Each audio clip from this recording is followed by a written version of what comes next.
அனைவருக்கும் வணக்கம். உங்கள் காரைக்குடி சுதா நாகராஜன் சேனல் உங்களை அன்புடன் வரவேற்கிறது. இன்றைக்கி சென்னையில் அஷ்டலட்சுமி கோயிலை பற்றி நம்ம இன்றைக்கி பார்க்க போகிறோம். இதனுடைய வரலாறு என்ன அப்படிங்கிறத பார்க்க போகிறோம். அஷ்டலட்சுமி கோயில் வந்து சென்னையில் பெசன்ட் நகரில் எலியட்ஸ் கடற்கரையின் இறுதியில் இருக்குது.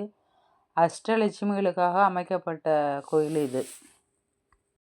4 நிலைகளை கொண்ட கோபுரங்கள் இங்கே இருக்குது.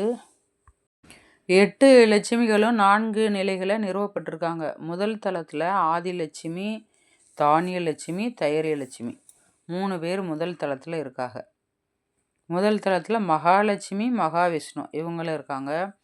கோயில் தரிசனத்தை இங்கிருந்தே துவங்குறாங்க.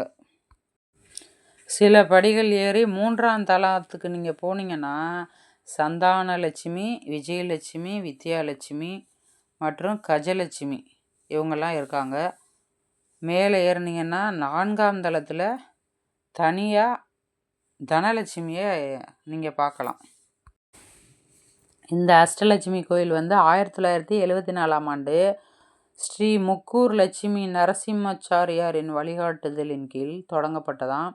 காஞ்சிபுரத்தில் உள்ள வரதராஜ பெருமாள் கோயிலில் உள்ள அஷ்டலட்சுமிகளின் புனித சந்நிதியால் இது ஈர்க்கப்பட்டு 1976இல் கட்டி முடிக்கப்பட்டது. 1976 தான் இந்த இது கட்டி முடிச்சிருக்காங்க.